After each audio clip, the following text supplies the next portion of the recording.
America खुद super hero है। क्यों कि उसने जैसे पूरी दुनिया को हिला के रख दी। 3 मुल्क तो हैं जो 4 अरब लोग हैं इधर। 4 अरब बिल्कुल। तो आधी से ज्यादा आबादी तो इधर है। साढ़े गया कि अमेरिका दोगला है। अमेरिका को जाने वाला निर्यात 21% बढ़ गया है, जो काफी बड़ा आंकड़ा है। यह 7 गुना तेज ग्रोथ है। अब आप कहेंगे कि आंकड़ों की सच्चाई बताओ, तो सुनिए। अप्रैल जुलाई 2025 में भारत से अमेरिका को मर्चेंडाइज एक्सपोर्ट्स मात्र 27.6 बिलियन डॉलर का था, लेकिन इस बार 2025 अप्रैल जुलाई में वही आंकड़ा बढ़कर 33.5 बिलियन डॉलर पहुंच गया। जो उसके लिए जो इंतजामात करने होते हैं वो अपने उनका एक लेवल होता है, वो इस तरीके से आप उसको कॉल ऑफ नहीं कर सकते। शायद ये भी वजह हो सकता है।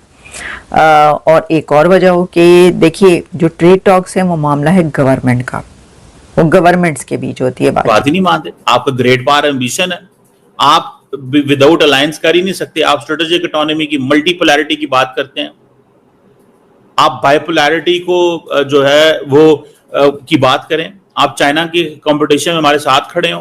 पुतिन को कोई जल्दी नहीं है। उसकी जो इकोनॉमी है वो सैंक्शंस के बाद अडेप्ट कर चुकी है। आर्मी एडवांस कर रही है, जमीन जीतते जा रहे हैं और डिमांड्स भी ऐसी रखी है उन्होंने नेगोशिएशन टेबल के ऊपर कि मजा आ गया। हमने बेसिकली बोला यार भाग जाए यहाँ से, जो करना है कर ले, get lost. And as a matter of fact आपको ये पता होगा कि भाई जैसे ही सैंक्शंस आए और ये 25% जो टैरिफ आया, टैरिफ के बाद आपने अपना तेल बढ़ाना शुरू कर दिया। और कि देखें दो जो बड़े कंट्रीज होते हैं, बड़ी ताकतें, वो नाराजगी के बावजूद वो बड़े उसके बाद भी के रिलेशंस बड़े अच्छे नहीं है। यहाँ तक इंडिया अपना नेशनल इंटरेस्ट को प्रमोट करने की बातें करता है। इंडिया कहता है मैं इस खित्ते में मल्टीपोलैरिटी को प्रमोट करूंगा, मैं ब्रिक्स को प्रमोट करूंगा, मैं डी डॉलराइजेशन की वो बात करते हैं, वो डी डॉलराइजेशन की जो बात करते हैं। समझ रहे हैं आप बात को जनाब? आप इंडियंस मुंह से नहीं कहते डी डॉलराइजेशन, लेकिन हकीकत तो यही है। ट्रंप ने धमकियां दी, भारत को टैरिफ लगाया और भारत को दबाने की कोशिश भी की, लेकिन भारत ने अमेरिका को एक ऐसा जवाब दिया जिसे देखकर पूरी दुनिया चौंक गई है। जी हां, भारी भरकम टैरिफ के बावजूद भारत का अमेरिका को निर्यात 7 गुना रफ्तार से बढ़ा है और यह काफी बड़ी खबर है। और कहते हैं ना, जब किसी के साथ ज्यादा टाइम रहो उसी की तरह बन जाते हो। तो अमेरिकन आजकल पाकिस्तानियों के साथ ज्यादा टाइम स्पेंड कर रहे हैं, तो लगता है उनकी भी आदतें और उनकी पाकिस्तानियों की कुछ बीमारी अमेरिकन को भी लग चुकी हैं। ऐसे ही कुछ लगता है पीटर नवारो से, जो इनके सो कॉल्ड ट्रेड जार माने जाते हैं डोनाल्ड ट्रंप के। उन्होंने एक आर्टिकल लिखा है फाइनेंशियल टाइम्स में, जहां पर उन्होंने ये कहने की कोशिश करी है। मैं आपको जरा 1 मिनट उसका एक स्क्रीनशॉट दिखाई देता हूं, जहां पर उन्होंने ये कहने की कोशिश करी है कि भारत की जो है ऑयल लॉबी जो है वो पुतिन की वॉर मशीन को फंड कर रही है। That has to stop. Order दे रहा है साहब भारत को कि भारत की जो लॉबी है, लॉबी, ठीक है, समझ में आ रहा है ना आपको? पाकिस्तानी भी ऐसी बोलते हैं ना, इंडियन लॉबी है, जो लॉबी जो है भारत की, वो बहुत पैसे खर्चे कर रही है इनके साथ। तो जरा इनको ये चीज रोकनी पड़ेगी। मोदी को इतना प्रमोट कर रहा था कि मेरा ख्याल है ट्रंप अमेरिका जितना इंडिया को सपोर्ट करता था इतना तो किसी मुल्क को नहीं करता। नाउ देखिए, यहाँ पर आप ये चीज आती है इसके बैक पे। कल शाम को हमको पता ही है कि जो व्हाइट हाउस की ट्रेड टीम थी, उन्होंने बोला साहब हम नहीं आ सकते, हम जा रहे हैं। ये इसके बाद हुआ था जब भारत ने इनको बेसिकली आंखें दिखानी शुरू कर दी थी कि भाई हम आपकी बात नहीं मानेंगे। कुछ जगहों के अंदर जहां पर आपने थोड़ी बहुत बातें मान भी ली थी, वो भी आपने बोला नहीं जी थैंक यू वेरी मच, ये बात हम अब बिल्कुल नहीं मानने वाले। तो you know that is something which is very very clear.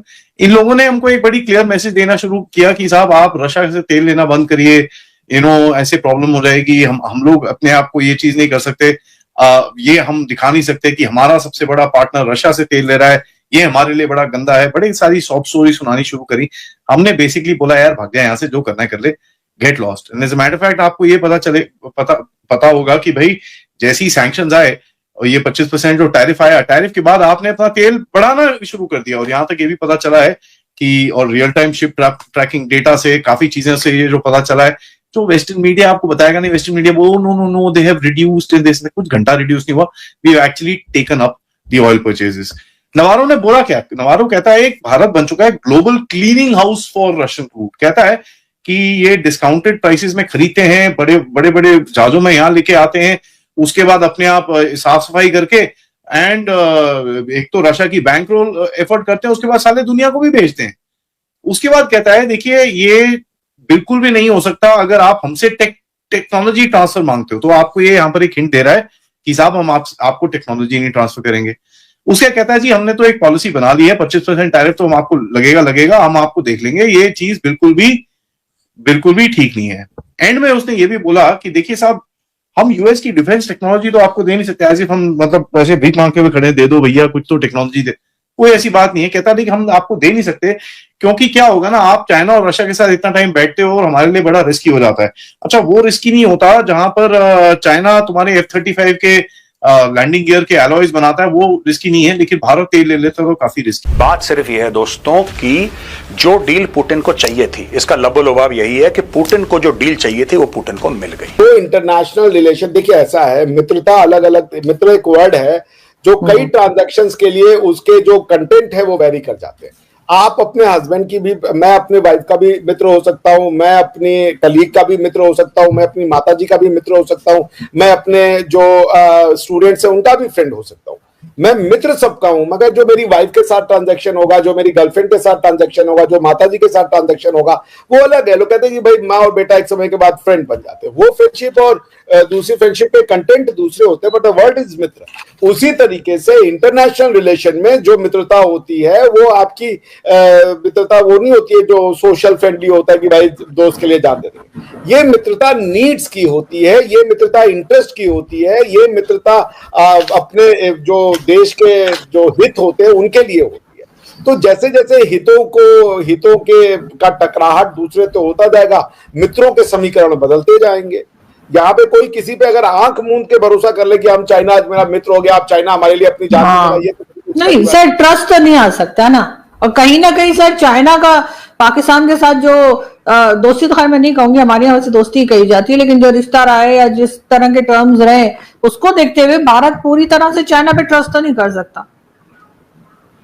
Bharat किसी पे भी पूरी तरीके से ट्रस्ट नहीं कर सकता भाई, इवन रशिया पे हम पूरी तरीके से ट्रस्ट नहीं कर सकते। हाँ, सबकी अपनी अपनी नीड है, कोई हमें धोखा नहीं देगा। लेकिन मान लीजिए व्लादिमीर पुतिन साहब ऐसी जगह बैठे जहां उनका फायदा होने वाला है और उनके फायदे के कॉन्सिक्वेंस में हमारा नुकसान होगा। वो हमारा नुकसान नहीं चाहते, लेकिन उनका फायदा हो रहा है और उससे हमारा नुकसान हो रहा है, तो व्लादिमीर पुतिन साहब क्या करेंगे? अपना फायदा रोक देंगे हमारा नुकसान के लिए? ऐसे कोई नहीं करता, ऐसे कोई नहीं करता। एक चीज होती है कि व्लादिमीर पुतिन साहब अपना फायदा भी सोचे और हमारा नुकसान भी सोचे, दोनों इंडिपेंडेंट होता। यहां वो नहीं है। अगर पुतिन साहब का फायदा हो रहा है, उसके कॉन्सिक्वेंस में, एवज में, उसके हित द्वारा यदि हमारा नुकसान होता है तो वो ठीक है, उसका वो हानि आपको सहनी पड़ेगी। इसको मैं धोखा नहीं मानता कि भैया धोखा दे दिया, दोस्त बदल गए। भाई ठीक है, इंटरेस्ट बदल गए, इंटरेस्ट की जो डायनेमिक्स है वो बदल गया। अब उसमें हम आप क्या कर सकते हैं? That's how simple it is. Therefore, I'm simply arguing आपसे ये आरजू जी कि ट्रांजैक्शंस बदलते, हर 10 साल में समीकरण बदल जाते हैं। एक समय 1970 की दिहाई में आपने ही वो करवाई थी अमेरिका और चाइना की बीच की वो